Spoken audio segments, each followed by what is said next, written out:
Good morning, everyone, and welcome to the Atmosphere and Climate Competence Center final day.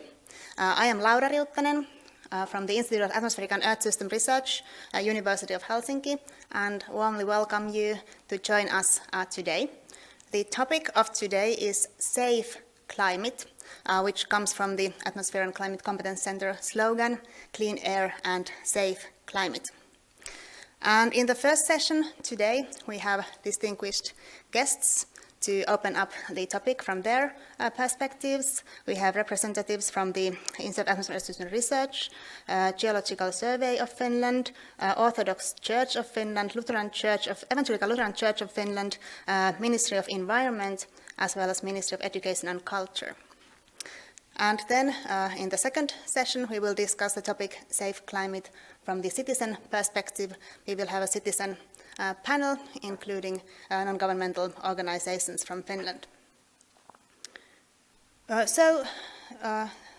this first session, we will have 6 speakers. I will invite them here one by one, and then we will have joint discussion with all of the speakers. And you, audience, you are welcome to also post comments and questions to the speakers in the chat of the web streaming. So welcome, and the first speaker talking of the topic of safe climate is Academician Markku Kulmala, Director of the Institute of Atmospheric Research. Inar, welcome. Thank you, Laura. Ladies and gentlemen, and our honorable guests. Very happy to be here. In ACCC Impact Week, we have typically had a couple of hundred people looking the streams, and this is very good point. On Wednesday, we announced our ACCC Innovation Forum, and Sami Paatero is the one who is in practice working with that, with all, of course, all of others from us. Today we have a couple of key stakeholders from Finland. Of course, we have also international stakeholders, but today is with our Finnish stakeholders, with our roundtable, like Laura said. Why this is important? All of us knows that population is increasing. Population is moving to cities. We start to have bigger and bigger megacities. We have actually a couple of gigacities, at least in eastern China, where we have 10% of world population living within 1 million square kilometers. In India, near Delhi, there is coming almost a similar situation. When we have so much population, we have challenges. There are challenges which are general challenges. Of course, we need good social networks to meet people. But we need also fresh air, good food, fresh water, energy. But what do we get? Climate is changing. There are challenges in air quality. There are certainly challenges in water and food and energy supply. We have biodiversity losses, we have deforestation, we have acidification, we have pandemics. And all of them are connected to each other. This means that there is not one person, one research area, not one discipline, not one country, not one group of people, not one ministry who can solve everything. We need everybody. We need here everyone. This was also the idea behind this that we established together with Sergei Silitinkiewicz and Metropolitan Ambrosius this Sofia Earth Forum some time ago. And we actually need every people, we need non-governmental organizations, we need ministries, we need research institutes, we need churches, we need different societies, we need companies, different part of stakeholders. And this is the idea in ACCC, that we really from this basic understanding what we are catching all the time. We by us, but also much more importantly, we are our very big international network. We are networking more than 1,000 top-level research units all around the world,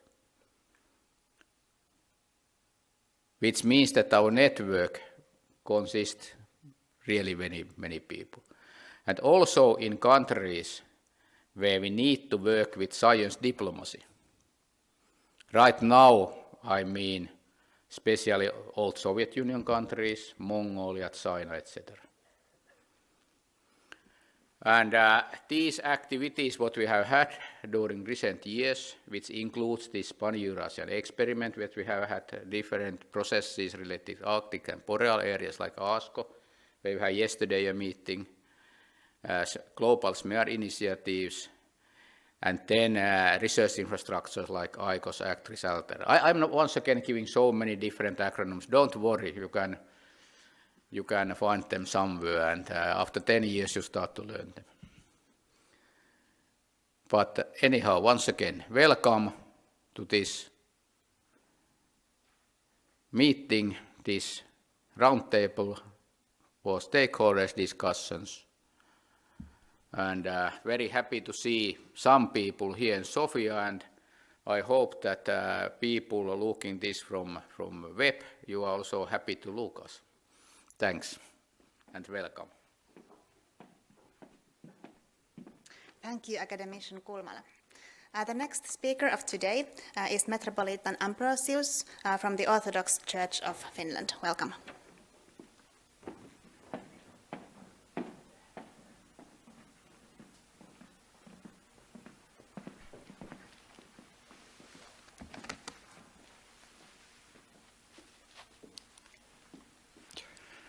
Thank you, Laura, and welcome to everyone. I'm not sure if I represent the Orthodox Church. At least I'm resident here at Sofia. Anyway, what's the difference? Dear friends and participants in this conference and meeting, before I moved to Helsinki 20 years ago to serve here our Diocese of Helsinki, I worked many years in Oulu, and there we had a very nice get-together invited by the City Council every August, where we had smoke sauna, and then leading personalities of diverse organizations in northern Finland were invited there, and we were about 20 people at the time. And normally 2 or 3 people were allowed or welcomed to make a special address to the others and tell what we might have done or during the previous year on behalf of Oulu and northern Finland. And they invited General Matti Suokas to speak first, and he explained how there are no turbulent issues in northern Finland, and the borders are in a safe, stable position. And then they said, Ambrose, it's your turn now. And of course, I also wanted to contribute to the life of northern Finland, as bishops should always do, relating to his diocese. So I was bold enough to confirm everyone that there's no danger from above either. No danger from or threat from heaven or from any immaterial sources or agencies. And then I even managed to tell that I work actively in the World Council of Churches, where we also discuss similar issues, what we discuss here now on more theological and ethical level, but nevertheless. And then I said that I'm working very actively on behalf of Oulu because I've changed even my name when I speak on international platforms, I'm Ambrosius of Oulu. So that's the background concerning the threat from above, or threat from climate, concerning safe air and safe climate. But anyway, to go to deeper issues or to another perspective, of course, the Holy Fathers and Mothers already in the early church used to say that when one sees the state of one's life and soul, then there's hope for salvation. And it's a sign of health of heart and soul when one recognizes where one stays and what problems one faces. And in this sense, this kind of great Sofia Earth Forum, which takes place now fourth time, is very important. And already at the opening session of this conference, I was allowed to speak some words of welcome, and I suggested that Markku Kulmala reminds me of the prophets of the Old Testament, but in a much gentler way than in the olden days. And anyway, he doesn't seem to have a threat from opposition. Most of the prophets were killed later in one way or other.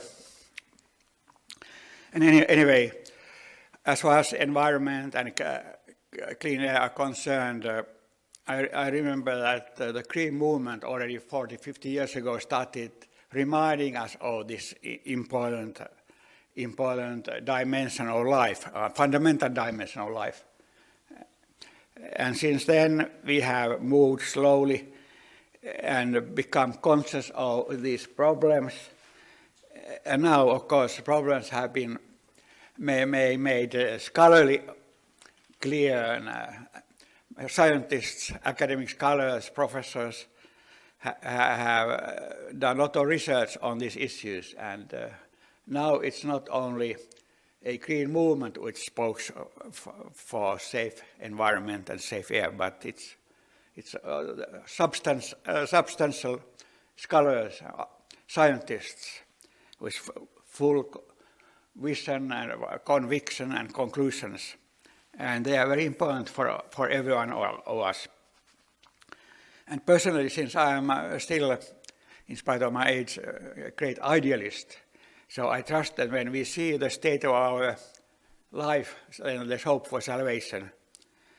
And the meeting here during these 4 days reminds all of us that we will have a safe future, and I'm sure we will work for safe climate and safe air gradually. But certainly, when we listen to you, we don't do that quick enough and committed enough, in a way which will be enough committed. But anyway, I think the direction is clear since we are conscious of these problems. And as far as churches are concerned, of course, many of us feel a bit guilty because we haven't done enough what we should have done. No, I speak only on my behalf now. Now Archbishop Tapio will respond for his church. So our Christian lifestyle needs to be looked clearly and more critically by ourselves and by our congregations and by our churches today, because there's too much all kind of consumption which is not needed today, and where we spend scarce resources of nature, and not only spend these resources, but also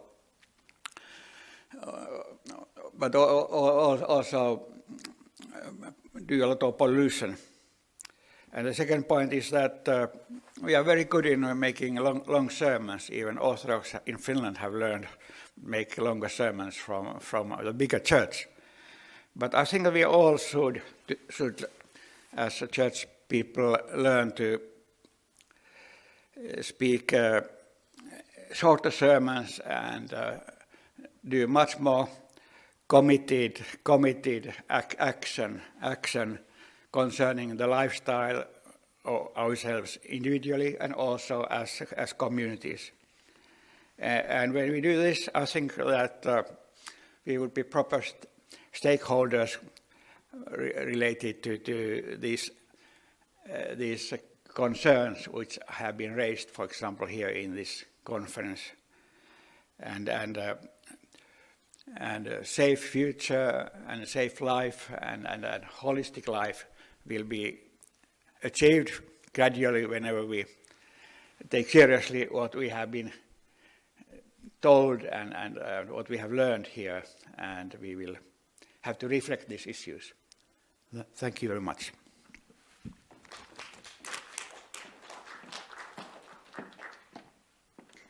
Thank you, Metropolitan Ambrosius. Our next speaker is Archbishop Tapio Luoma from the Evangelical Lutheran Church of Finland. Welcome.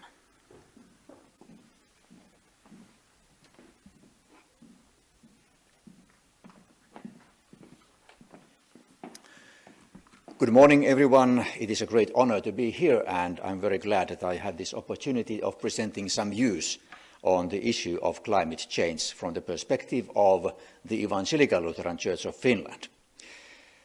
Climate change is such a serious problem that it requires a holistic approach if it is to be tackled.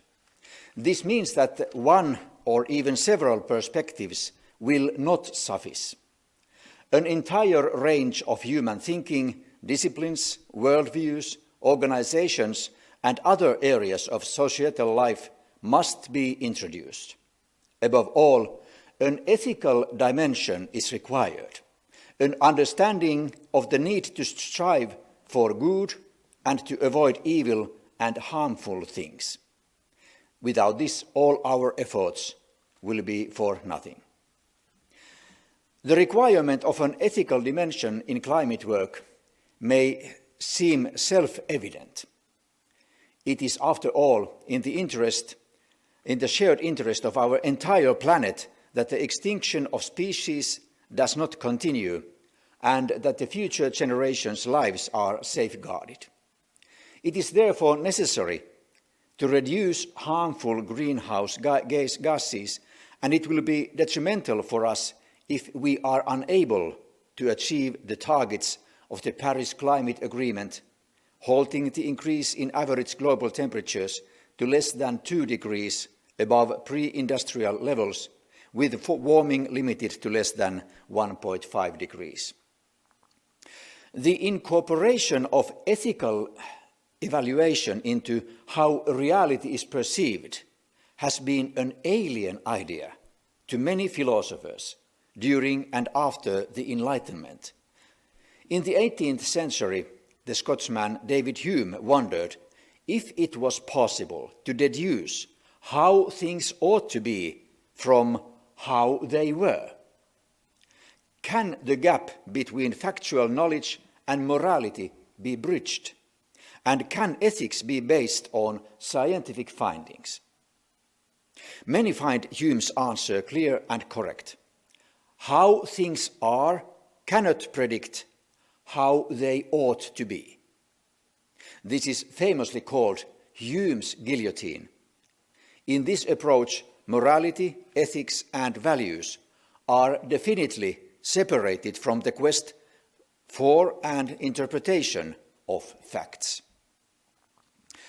This airtight separation of facts and values has been fatal for the overall picture of reality.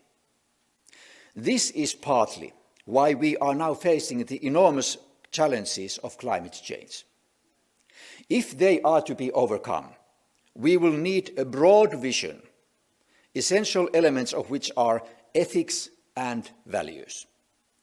We need a holistic approach, just like Metropolitan Ambrosius just said, a holistic approach of the kind that has always valued, for example, in the field of medicine, where the preservation of life is seen both as its inalienable goal and an obligation.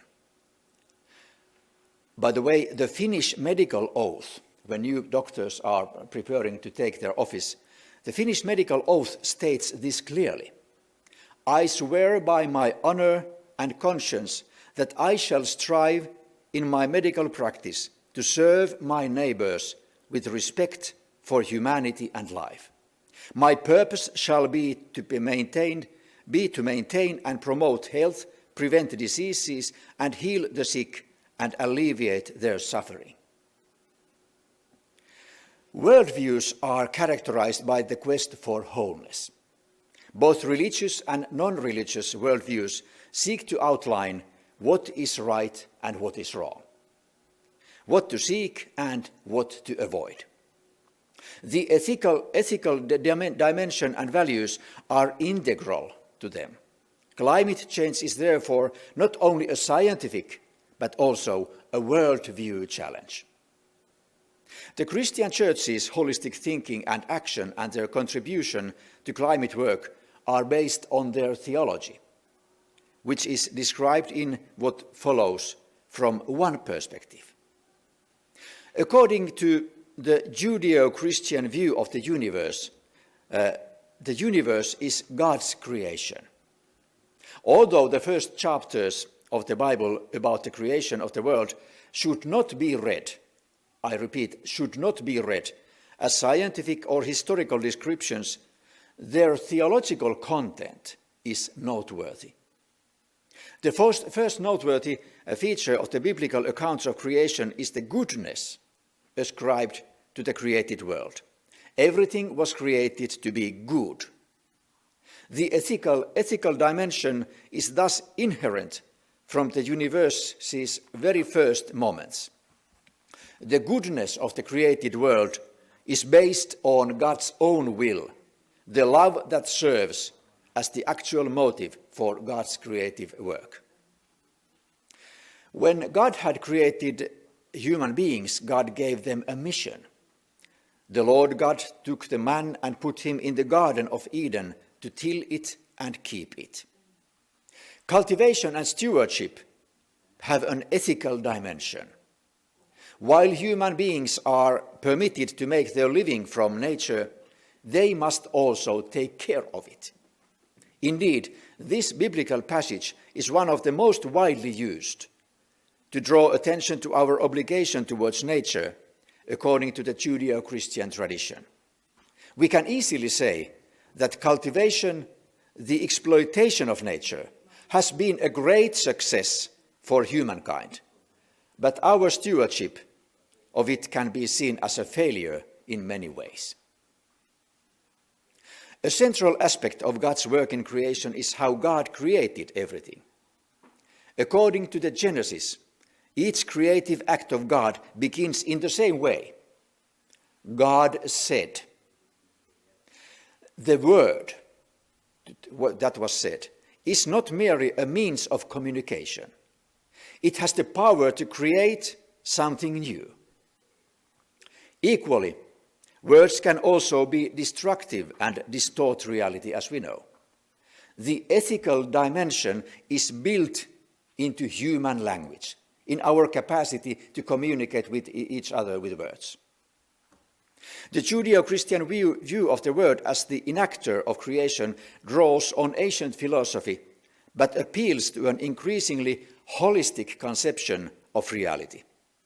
According to the theology of the early church, it was precisely the word of God that imbued created reality with such qualities that enable both the study of nature and its cultivation and stewardship. First, God's word imbued creation with the rational laws recognized by the various disciplines that study the world.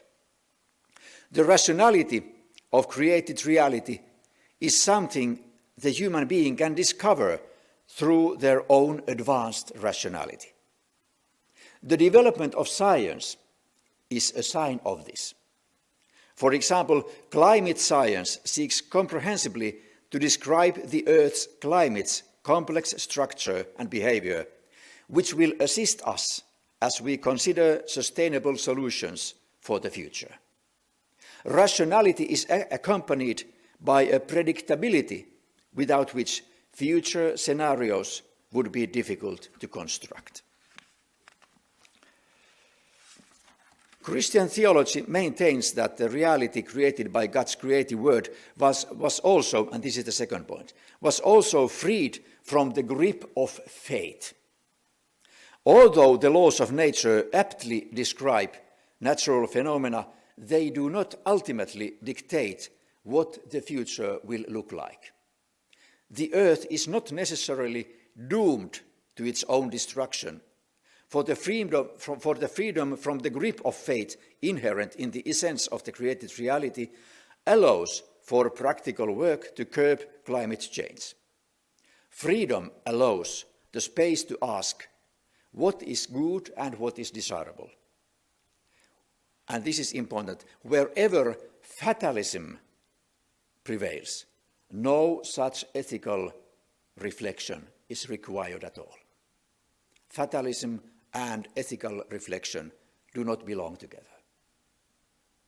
God's creative word arises from God's good and loving will. In Christian theology, the word is not merely a means of communication or an influential force. It is also radically a person. In the New Testament, in the prologue of St. John's Gospel, there is a slightly different account of creation from the one I referenced above, quoting Genesis. In the beginning was the Word, and the Word was with God, and the Word was God. He was in the beginning with God. All things came into being through him, and without him not one thing came into being. And the Word became flesh and lived among us, and we have seen his glory, and the glory as of a Father's only Son, full of grace and truth. John 1st chapter. The Christmas miracle, the birth of God as a human being, marked the Creator's embrace of created reality as a creature. Our world is not separated from its Creator, but the Creator is deeply committed to the reality we know. The New Testament epistles repeatedly refer to Christ as the unifying person of the entire universe, giving meaning to created reality, a meaning in which ethical concepts such as responsibility, love, and goodwill are central. Dear listeners, in this speech I have attempted to outline one answer to the question of what a holistic view of reality might be that would allow an ethical dimension in scientific work to be seamlessly present, and especially in work to combat climate change. This outline of my response follows the theological thinking of early Christianity, which did not distinguish strictly between values and facts. It can be expected to appeal best, of course, to those with a Christian worldview. An understanding of God's creative will cannot fail to influence the behavior, choices, and decisions of those who believe in God. Other religions and worldviews, even non-religious worldviews, also have their own principled starting points from which they take a holistic view of reality. I believe that they have much to offer to one another. It is the gift of the Christian theology that there is a loving purpose of goodwill behind our world. It is the basis of hope as we collaborate in considering ways to curb climate change.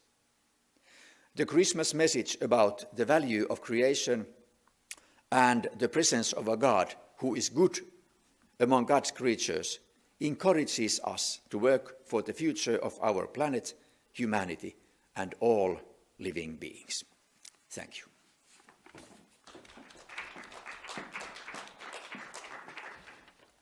Thank you, Archbishop Tapio Luoma, for your strong words. Our next speaker is Permanent Secretary of the Ministry of Environment, Juhani Damski. Welcome.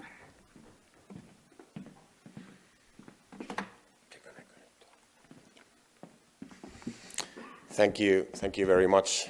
Honored to be here and all ranks equally observed here at the venue and also behind the screens.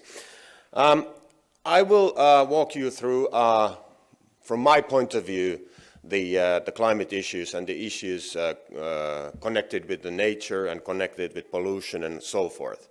I'd like to start with the image that gives you an analysis of World Economic Forum about the global risks and which those global risks are. This, as it's called, Davos Forum is going to take place again around the new year, and it gives you again, hopefully within a couple of weeks, a new global risks outlook. But there has been similarities between the different risks for about 15 years already, stating that the triple global crisis that we are facing are giving us the most, the risks with the biggest impact and the biggest likelihood. And those triple crises I refer to climate crisis, biodiversity crisis, as well as to the crisis with the pollution.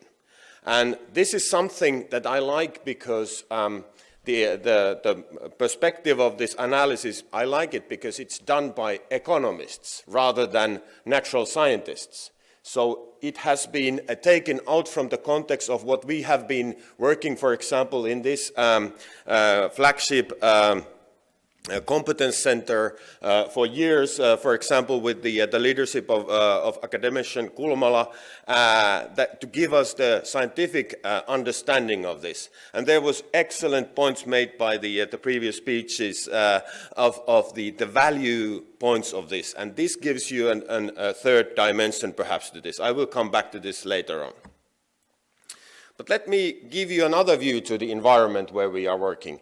The previous image gave you the risks, and those are the risks that are connected with the changing environment, operational environment where we are living. But this is the environment where we are. And as a civil servant for the Finnish government, I would like to give you an image of the globe where Finland is in the center of it. And I like this view a lot. I think that every country should make a similar map of their country where they put their country into the center. If you take a look at this, you will notice that we are living in between the very big ocean. We know that that area of the ocean where we are facing here is a very harsh environment. It's an environment that we are very fond of. It is an environment where the climate is changing the most. We also notice that we are in between a very big landmass, a continent, a Eurasian continent, that also has a big impact for us. But most of all, I would like to draw your attention to the beauty of this image. It's a beautiful, beautiful image of our globe, the world where we are living in. It's in a perfect balance. It doesn't produce any waste. Everything is in control. Or is it? It's not there. We think we are able to make such an image, but it's not in control. And this is where we have a problem, and that's why it's important that we are making scientific, we are increasing our scientific understanding about this beautiful, beautiful globe. In Finland, we are actually right now working a lot in order to achieve these goals where we are pushing the planet out of balance. We have a goal to become carbon neutral by 2035. We have an aim to become the world's first fossil-free welfare society. And we have also stated as a government right now that we will strengthen the carbon sinks and stocks in the short and long term. And we will also want to halt the decline of biodiversity in Finland. Those are the goals that have been set then again on the governmental level right now, but these are of course something that should sustain in the future as well, not take any sort of too close view on the goals themselves, but as a challenge for us on a longer term basis. One thing that I would like to draw your attention to now is the biodiversity issue. As you know, the current Commission, with her leader Ursula von der Leyen, has stated that the biodiversity would need its own Paris Agreement. And this is something that I would like to really emphasize here. The biodiversity connected with the climate crisis and pollution crisis is something that has to be solved somehow together, but also because it's something that is worthwhile to do in such a way. Solving one problem would solve the other problem as well. But we have to have an understanding how it's done, and this is where the scientific part comes into play. We also have to understand and measure that, and that's why the ACCC flagship competence center is such an important way of dealing with this holistic problem, as was said. I have recently fell in love with something that European Union recently also introduced. That's the so-called do no significant harm principle. The do no significant harm principle introduces basically 6 pillars of harm that we may do to our environment. There is the climate change, mitigation and adaptation. There is the pollution of waters, pollution of air, and control of that. There is also transition to the circular economy, stating that we shouldn't produce any waste, as the nature doesn't.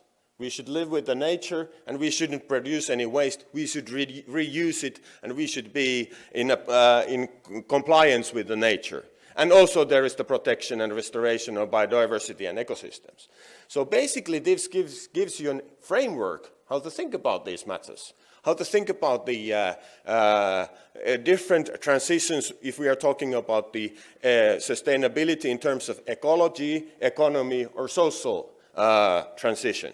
Those all are important, but this gives you a framework how to think about these, how to take care and balance between the different pillars of the significant harm that we may cause for our beautiful globe.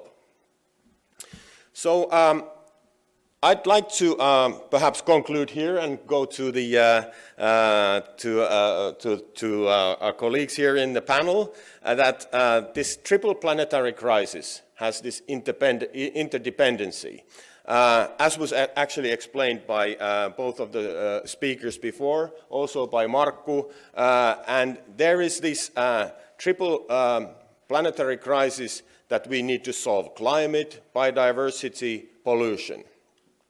This has a lot to do with the security of any given country, but also Finland. In Finland, we have this, what we call the security strategy for society, and it has these elements in it, and it is actually under revision right now by the different government agencies and ministries. It deals with the mitigation and adaptation issues, whether it's about climate, or anything that happens in the environment. It also has its elements and tools for how we should work around major environmental accidents such as oil spills. If you remember the globe image that I gave you, there is, for example, this vast big area of Arctic Ocean that has its vulnerabilities, for example, in terms in oil spills. Pandemic is something that we are learning day by day, more things about it and how it's connected with our triple planetary crisis. We also have different critical functions in the society that we need to take care of, and this is something that, of course, we need to take care of together. And there are threats to deteriorating infrastructure and food security, as Markku already mentioned. So those were the things that I wanted to draw into your attention. But let me underline as a conclusion here that this interdependency of everything is something that we have to focus on. And if we don't have science behind it, and if we don't have the data for the science and measurements, we are lost. And that's why it's important, and I'd like to congratulate the Competence Center for its work, and I hope that it will continue as such in the future as well. Thank you very much for your attention. Thanks.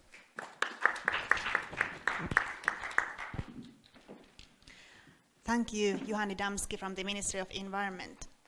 Our next speaker joins us online.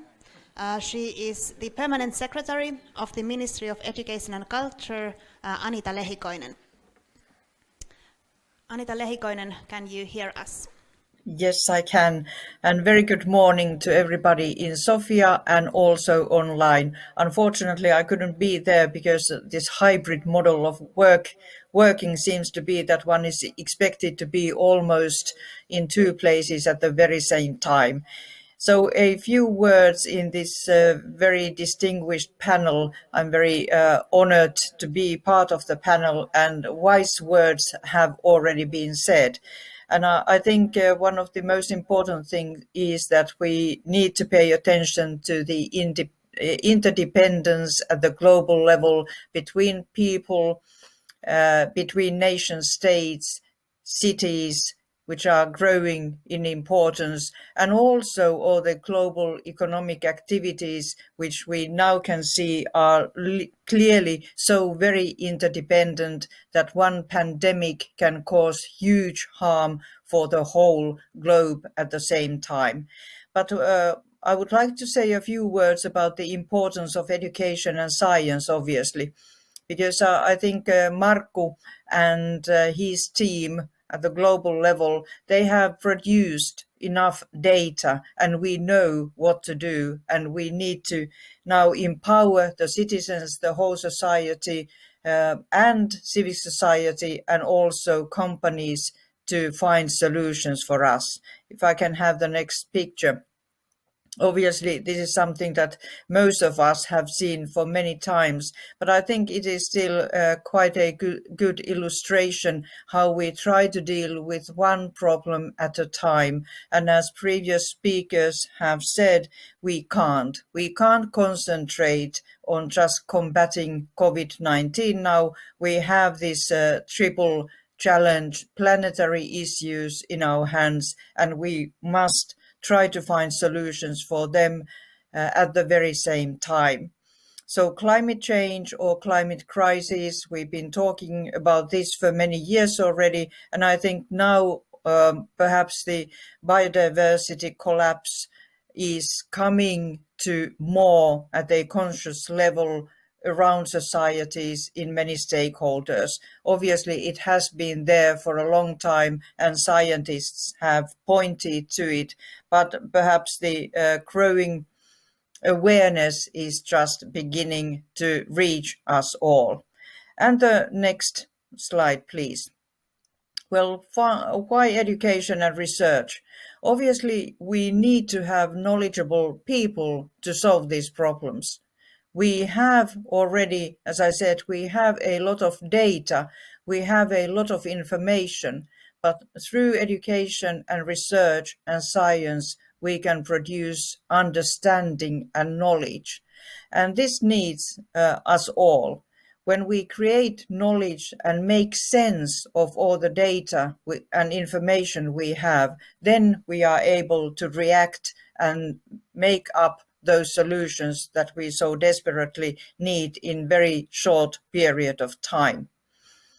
And we are talking about green transition, we are talking about digital transition, and these are of course EU words that we all now take into consideration when making political decisions in our countries. And obviously there will be a huge impact on the big amount of money all the European Union countries are now using to make sure that this green transition will be a just one for all the people, for all parts of society, and also parts of our economic structures. And digital services will help our people to be able to make use of all services societies are providing. Sustainability is now something that, for example, in Finland, our coalition program, the government program, this is the starting point, that sustainability is something that the whole society and all social policies now are geared to. And this is very important, and I think it's almost, I would say, unique at the global level. So the whole government program is under the framework of social sustainability and also Agenda 2030. And this is something that we can be proud of.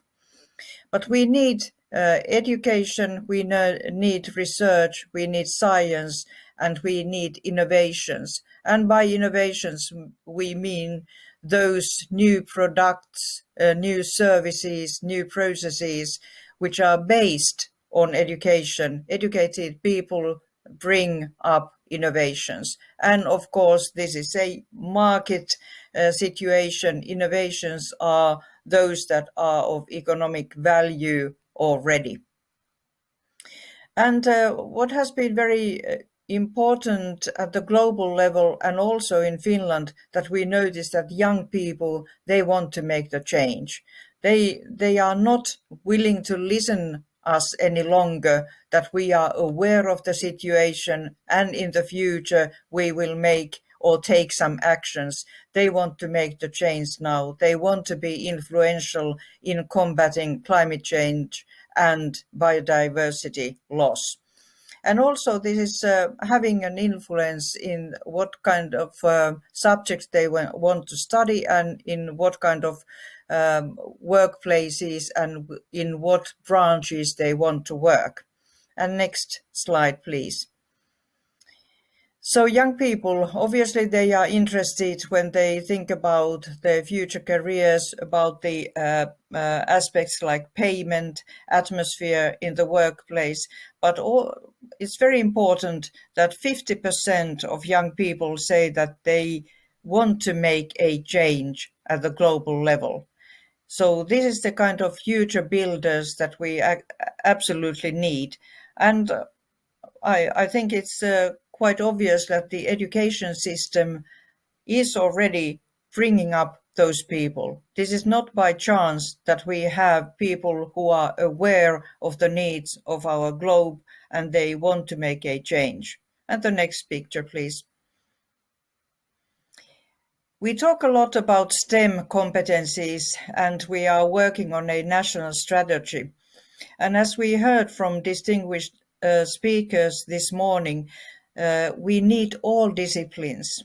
We need absolutely all disciplines, but we must, we think, at the ministry also recognize the need for education and research done in the fields of science, technology and engineering.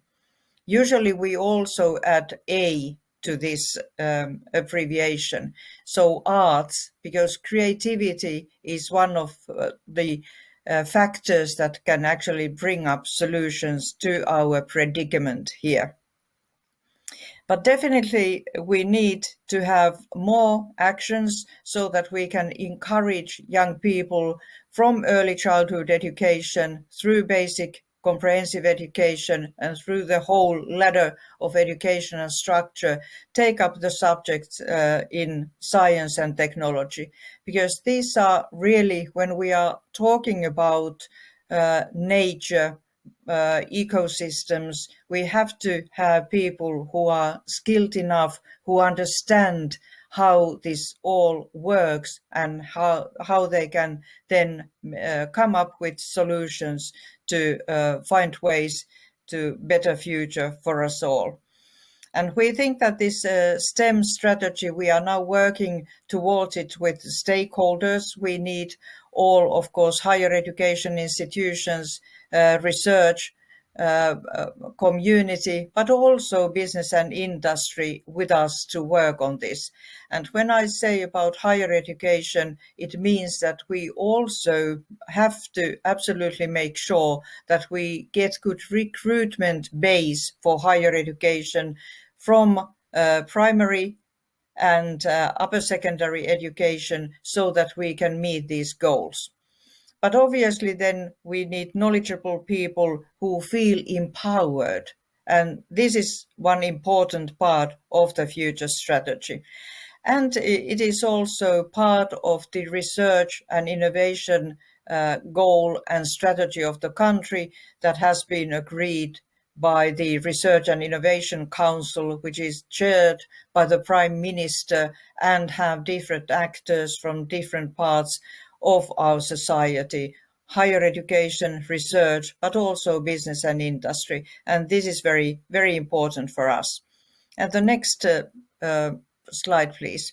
And science education, this is one of our favorites at the ministry. Because science, we need to get our young children interested in science and not to be afraid of science. They need a lot of encouragement because we have to have the whole population working in these areas and be knowledgeable in science.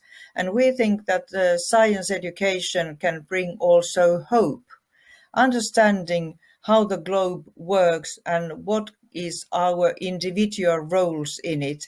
And this starts in early childhood education and care, goes through comprehensive education, upper secondary education, in general path and vocational education and training. And we shouldn't forget the liberal adult education system, which is serving Finnish society in so many ways. And this is, I think it has been almost touching and moving how our academicians have said that it is very important to pay enough emphasis and attention to early childhood education and care, because that evens out, that makes the leveling the playing field for all children in Finland, no matter what is their socio-economic background in Finland or whatever their background is. We want to bring science education to their lives at early stage. And then the next slide, please. Well, then sustainability and climate change. Many are scared of the situation, and we all are to some extent even anxious about the situation. But I think it's a good sign that our higher education institutions see that this can also be a new possibility for higher education. There are new needs for higher education, and obviously there is a growing need for higher education. We need to have better educated people in society. And the next slide, please. And our universities and universities of applied sciences, they have been very active themselves. They are autonomous players in the field, and it's very important that they have committed themselves to sustainability and to Agenda 2030 in all their actions, not only education, research, but also how they work as institutions and organizations. And we are very happy that the higher education institutions, that they took the initiatives themselves. And both rectors' councils are very committed to this work, and the ministry very happily supports them in this. And the next slide. When we talk about research and science, then we don't talk about anything happening in ivory tower. It hasn't been happening in ivory towers for decades or centuries any longer. But still, it is very important to emphasize the collaboration between highest level of research and science and the rest of society. Civil society, but especially companies who want to invest in new kinds of products and services, because this actually makes the change. As Juhani was mentioning, it's not enough that if scientists in natural sciences say that we absolutely have to do something. We need all disciplines. And I think we can all see the difference that when economists put a price mark for the changes and for the catastrophe ahead of us, if we don't act now, then there was action in society. This we can say that it's a little bit sad that we needed this part of the research community or science community to say that it costs you money if you don't act, when we know that we are going to lose the globe, the beautiful globe that we saw the picture of, if we don't act. So this is very important, that the highest level excellence in science meet companies, and we have this kind of proven impact of this kind of collaboration.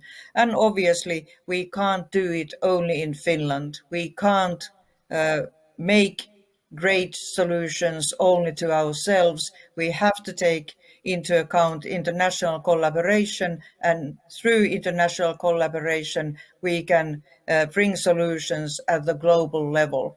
And this, I think, I would like to conclude with the ideas of values of and ethics, because we are responsible jointly with maintaining our planet for the next generations. The kind of international solidarity are very much in need, and we can all see what it has meant when we don't have international solidarity in places, whether we talk about combating COVID-19.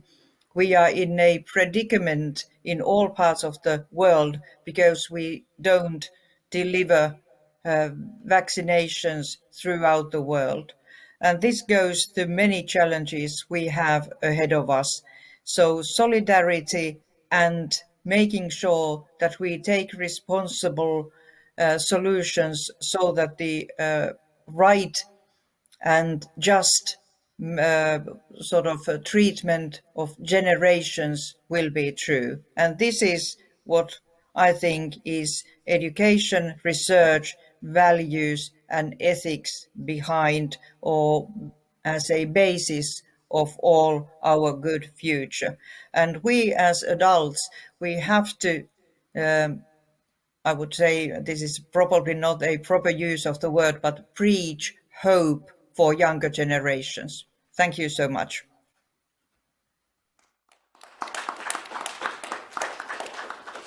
Thank you, Anita Lehikoinen, for highlighting the importance of education in solving these grand challenges of today. I'm very happy to tell also to you that our Climate University network of higher education institutions in Finland just yesterday announced cross-study agreements between 18 higher education institutions in Finland to cross-study our Climate University courses. And those courses of climate and sustainability will now be available to almost all higher education students in Finland.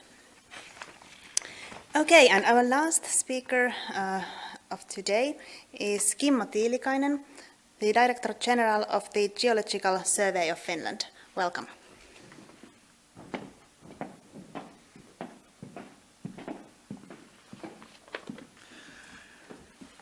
Thank you, and thanks for the excellent presentations we have heard earlier today. It has been really a pleasure to listen this, and I try to do my best to give some further contribution to the discussion on this roundtable. I'm very glad that I was invited here, and actually I'm working as a Director General of Geological Survey at the moment. Geological Survey is a research center focusing everything that is below our feet. But I was also asked to touch this item we are discussing today from the political perspective, and that's because I have spent most of my working career in politics, and therefore I try to combine some political perspectives to the scientific perspectives, and also show some understanding to citizens whose perspective will be touched more later today. So climate change and climate policy has been in the heart of my career. I had an honor to serve my country as a Minister of Environment while we were negotiating Paris Agreement. I had an honor to be one of the negotiators on behalf of European Union at that time, 2015, when the Paris Agreement was agreed. And then 3 years later, when Paris Agreement was implemented, when we finalized the Paris Rulebook, I had an honor to be one of the facilitators in the UNFCCC negotiations in Krakow. And when I said Paris Agreement implementation was finalized, it was finalized except one chapter. And this autumn in Glasgow, 3 years later, the final chapter was included in this implementation rulebook. So that means that it's very long perspective, 6 years to make an agreement to finally fully implement it. But I'm very glad of the latest results, because Paris Agreement showed that it works, because now we really got the updated national determined contributions, so that we little by little go closer to the final target to limit the global warming to tolerable level. So that was my background, but when we come to the science and policy and the mixture and combination of them, I describe the situation so that, oh yeah, science tells us what to do. Scientists can tell that you have to reduce CO2 emission this much to keep the global warming below 1.5 degree. It's a clear message. And other scientists who are focusing on research and development of technologies, how to reduce emissions, they can provide us with solutions that implementing this and this kind of technology and introducing new ways to work, you can do it. You can make the reductions. Then economists, they have very simple advice. Just put price on CO2 emissions and you will see the change. So it should be a very easy task for politicians to make the final decisions after all these good scientific advice. But what's the problem? The problem is that the politicians must be able to combine concrete climate measures that is acceptable for the majority of the citizens. Otherwise, they are not implemented, at least in democracies. And that makes the equation much more difficult. So climate safety, what does it mean in citizens' perspective? Politicians must listen to citizens. So some scientist has told that if people act rational way, they describe themselves some kind of personal utility function or personal interest rate, that they are looking for the cost and benefits in their everyday life and what kind of decisions they are making to improve their well-being. So climate safety, if it's touched from this perspective, it means that individual persons are thinking that how big threat the climate change is for me, or perhaps for my children or grandchildren, and how much it takes, costs today, how much efforts we have to do to change our everyday life, and compare this. What are the long-term benefits and what are the short-term costs? And I think that therefore it's very important that the policy measures to reduce emissions is done in a way that most of the people think that the everyday life, changes in everyday life, the costs are acceptable.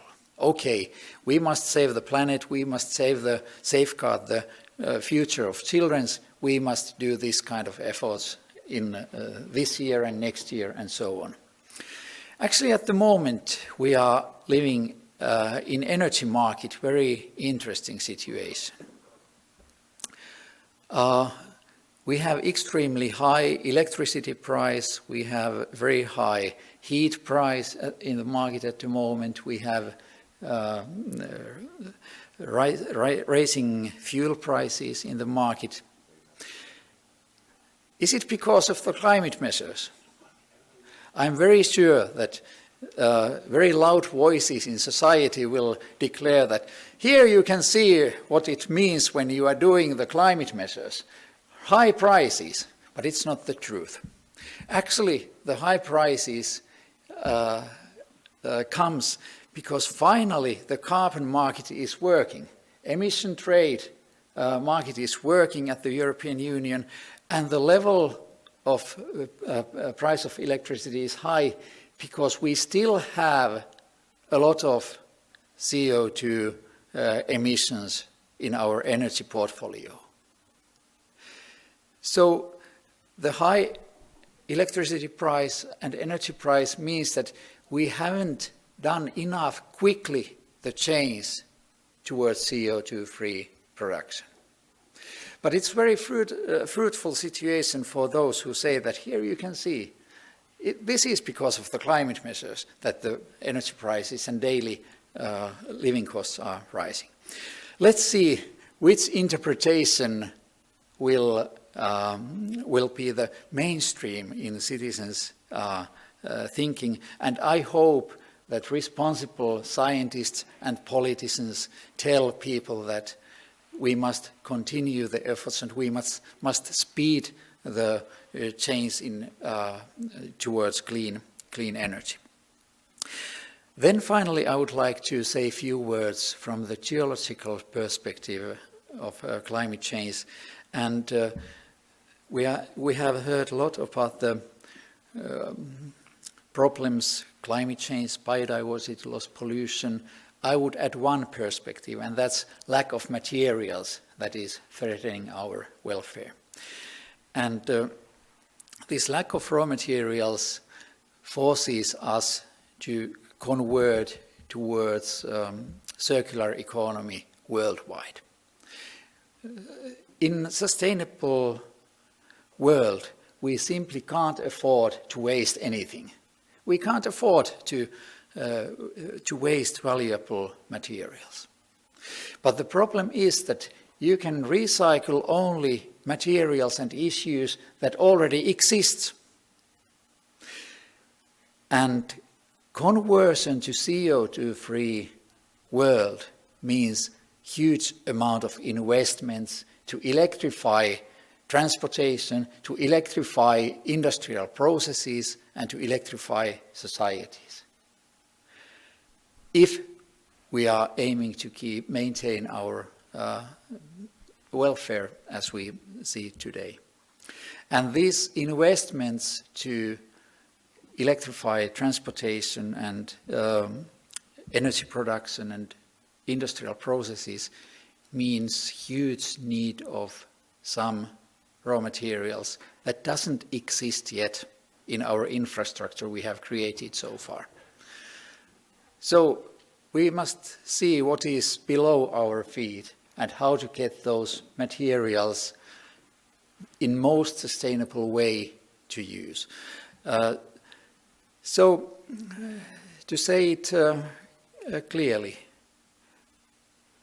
we need more mining activities in this world to get lithium, copper, nickel, cobalt, to create batteries for electric vehicles or create batteries for energy storage to balance our electricity system. But the good thing is that the same way when we are excavating more of that kind of material, we can very radically reduce the excavation of coal and other energy, non-renewable energy sources. And this is the price we need to pay. But when we are excavating more materials to make the change for carbon-free society, we must keep in mind the pollution point of view, the biodiversity point of view, and try to do our best to make it as sustainable way as possible. Geological survey. Our task is to provide companies and societies in Finland and abroad with solutions to speed up the conversion towards sustainable and carbon-free, climate-neutral society. And it's our task to try to make the most sustainable way how to use materials. Circulate them, but also to excavate some more primary materials. But thank you very much for this opportunity and for this very good and valuable perspectives we have heard so far. Thank you.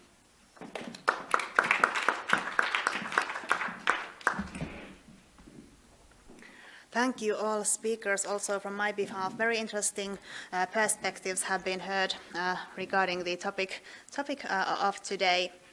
We have now 20 minutes time for a discussion, a sharing of thoughts and concluding what we have heard today. And we have the panelists who were present here sitting around the table. And then I hope we also have Anita Lehikoinen online. Can you, Anita, confirm if you are there? I am definitely here, yes. Good.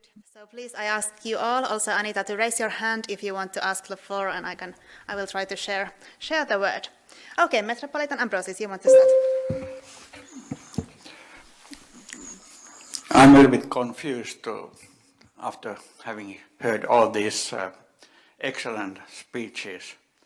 Of course, my colleague Archbishop Tapio gave beautiful theological treatment of the subject. I sign it 101% as Eastern Orthodox. But I face a problem with this approach in the same way as I face problems with my own approach. And most of the approaches I heard here. We speak a lot of excellent theory, observations, results or research, but the only one who really challenged and encouraged us concerning the future, how we will change our lifestyles and cut down our consumption and so on, is Anita Lehikoinen's address, which I congratulate particularly because it emphasizes the role of education, also science education and perspectives of art and creativity. And if we don't focus much more on these human dimensions, we will not reach the goals we clearly make in a good way in Paris or anywhere else. So we seem to have ecumenical consensus around the table, but what should we do? How can we change the habits that we are used to and change the path?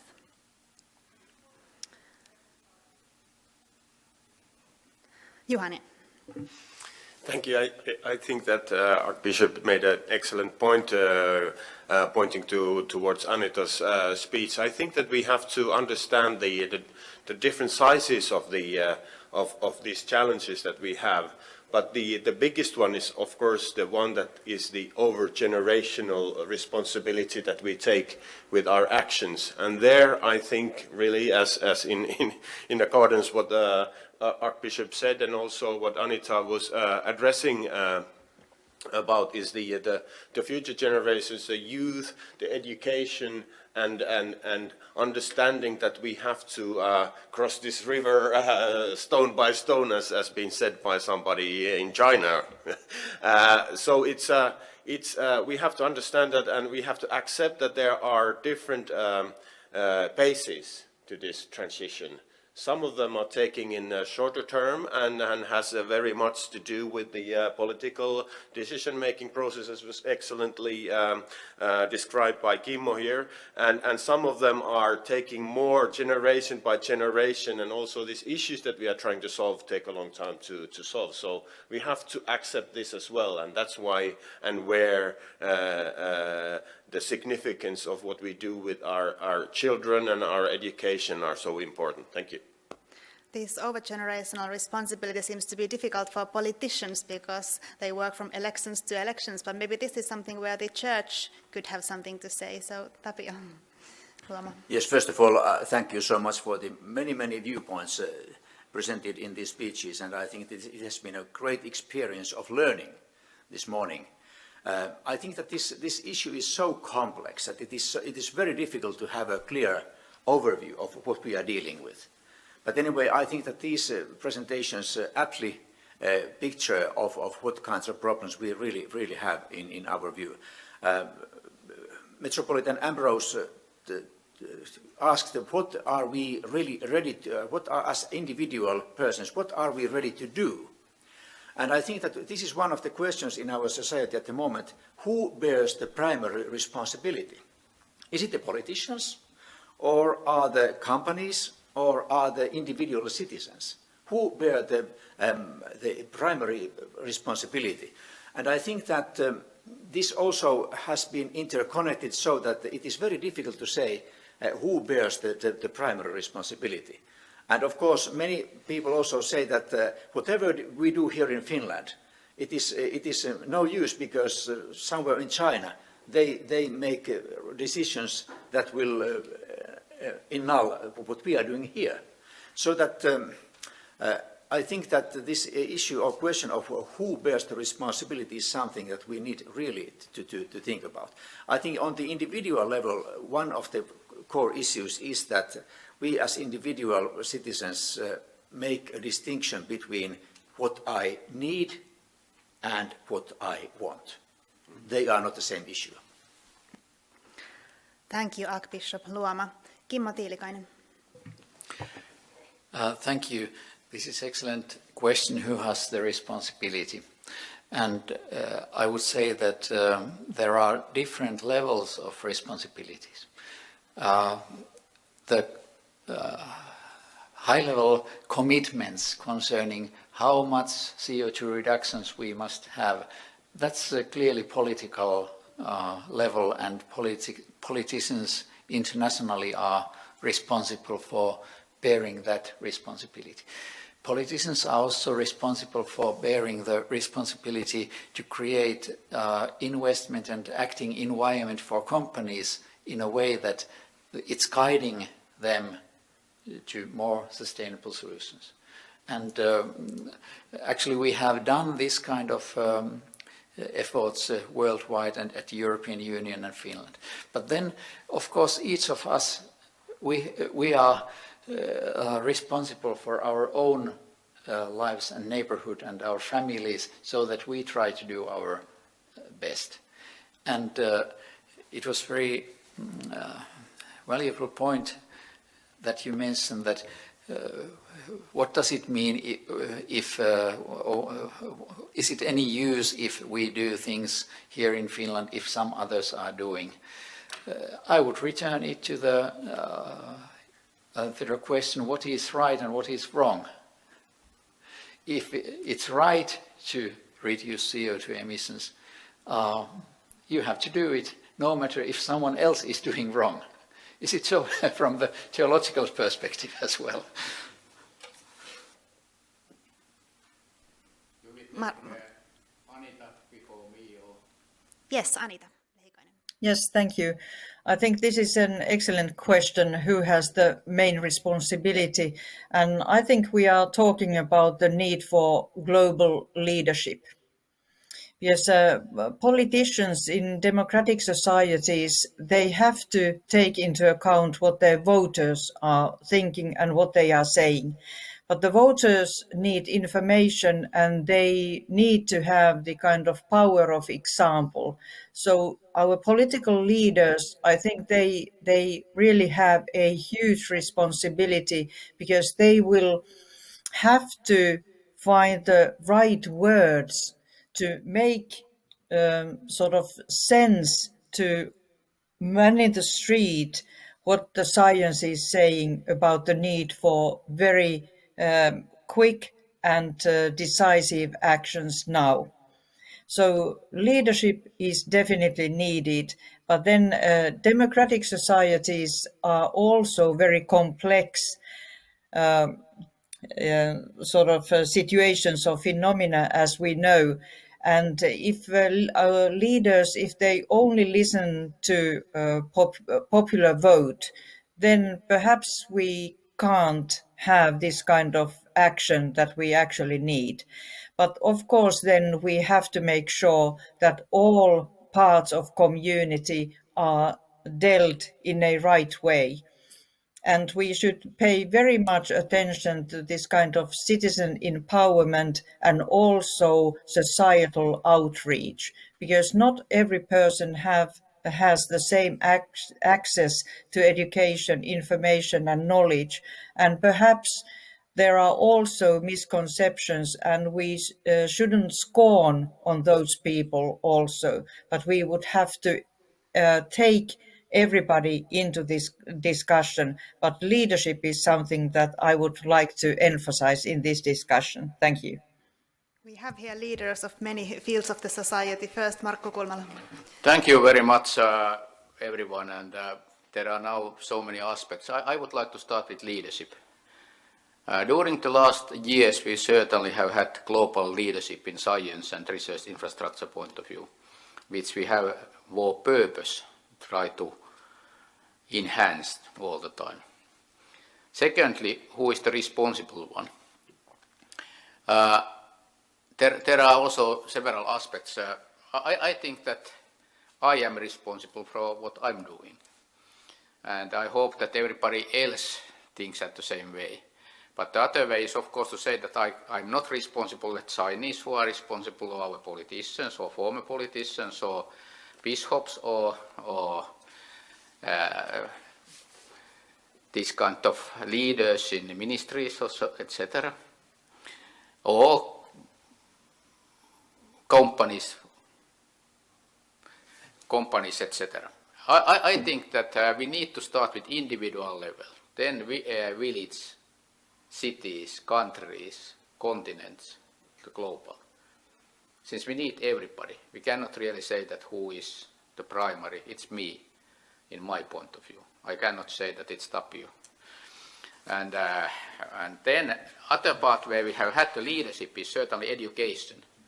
This climate university, what Laura announced, where she has been a very good leader in practice, we have had this leadership, and the idea is to educate everybody in Finland, not only universities, although like climate university goes about universities and high school, this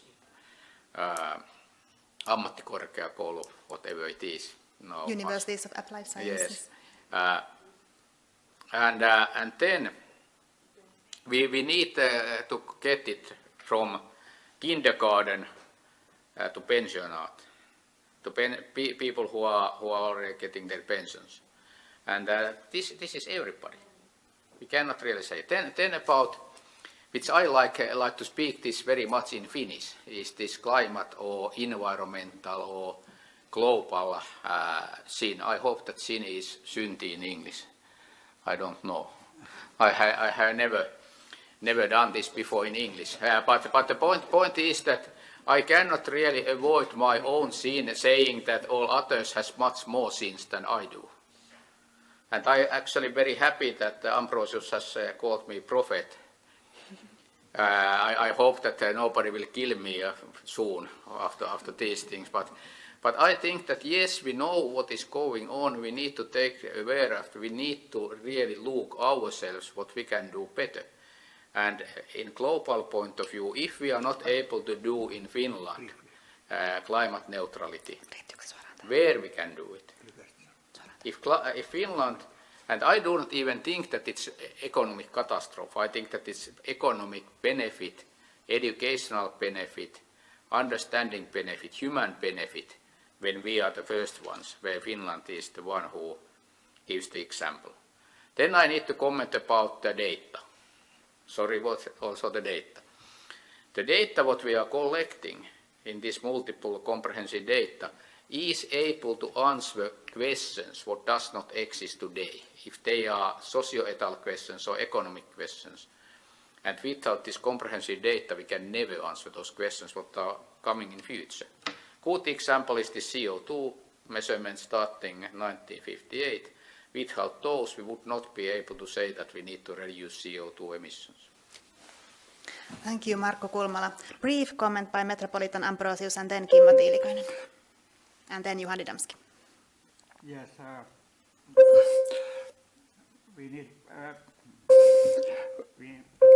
we need prophets, of course, also today and tomorrow.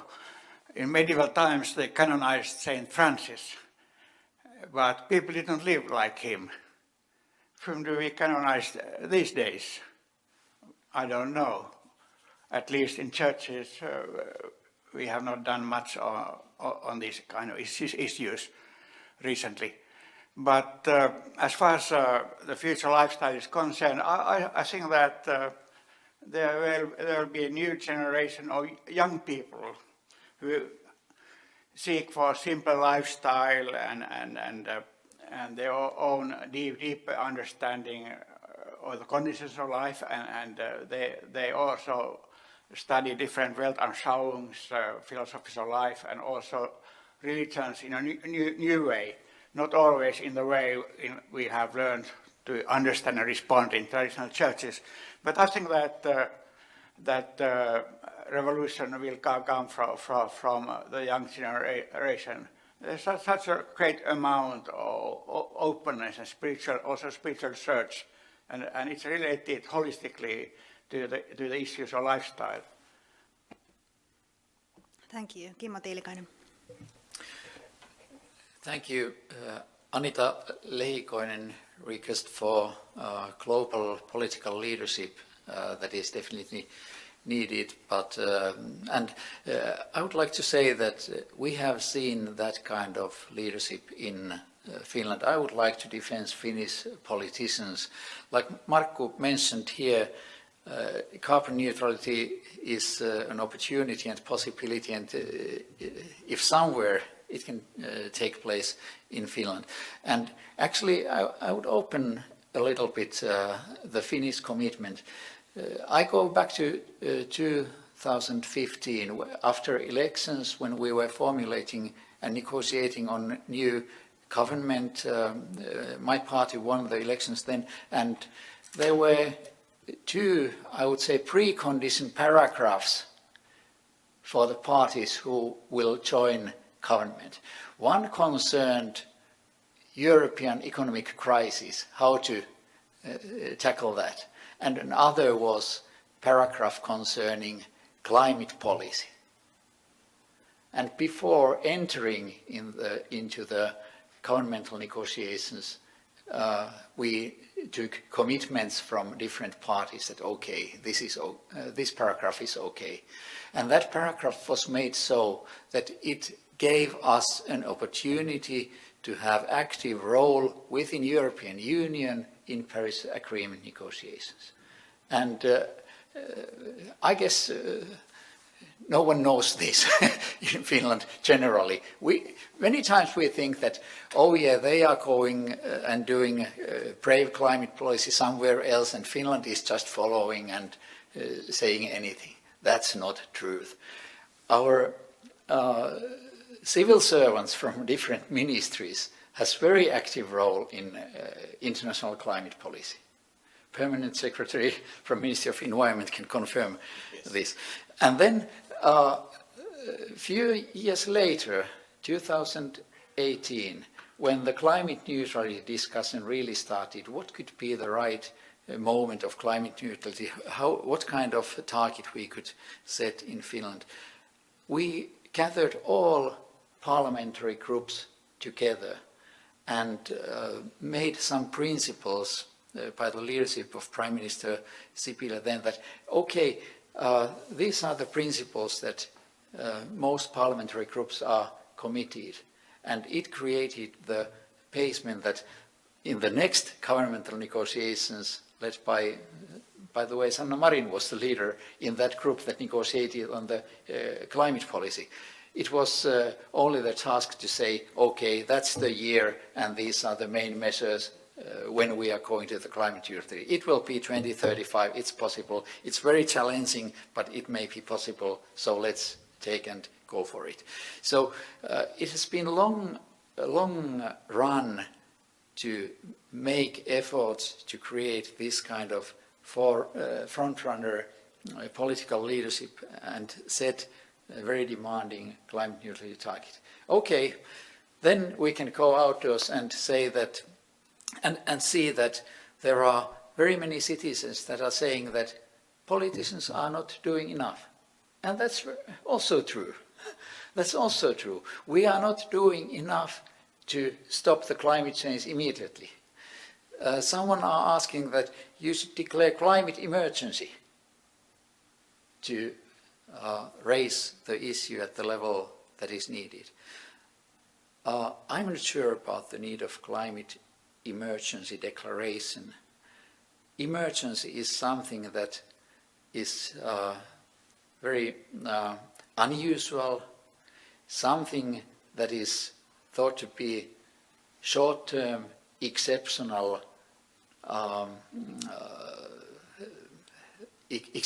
period of time when authorities are given some extra power and citizens' rights are limited. COVID has shown us that persons can't be very limited to many years. And climate issue is something that we have to struggle for decades. No one could stand climate emergency for decades. It will inflate the issue if we go after that kind of declaration. But what we need to do is to continue step by step, stone by stone, going over the river. And actually, I'm very glad to defend Finnish political leaders. They are doing that stepwise approach. Thank Hopefully. you, Kimmo Tiilikainen. Very interesting discussion going on. Unfortunately, we have now used the time that has been reserved to this discussion, and we all would like to continue for hours probably. But I will still give one brief finalizing comment to Juhani Damski and Tapio Luoma. Thank you very much for this possibility. One dimension to this responsibility and fairness issue is the historical burden. And there I think that the religious societies and the value-based societies would give a lot to the whole problem if we would be able to find somehow how to tackle this historical burden that, for example, Finland or citizens of Finland has. We wouldn't be here without the fossil emissions that we've caused in the past.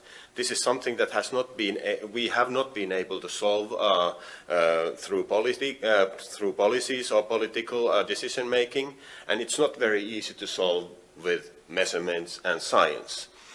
But this should be somehow acceptable for the whole global society, how we deal with the historical burden and how we give it to our children that will then inherit the historical burden as well. Thank you. Thank you. And final words by Tapio Luoma. I think that in these very complex and difficult issues, we need not forget the role of hope. I guess that also this kind of symposium is one example of what it means that we have a hope in our hearts in order to tackle with the problem. There are now some discussion going on. What is hope of dreaming or some vague wishful thinking, and what is a well-reasoned hope? And I just would like to share an idea of how can a well-reasoned hope to be defined. According to Professor Risto Saarinen, a well-reasoned hope is something in the realization of which I can commit myself. So that hope is well reasoned when I can participate in the realization of. So that I think this kind of hope we need. Thank you, Archbishop Tapio, Luoma, and thank you everybody who joined the discussion. There are also comments in the chat. I hope we also speakers have time to check them afterwards.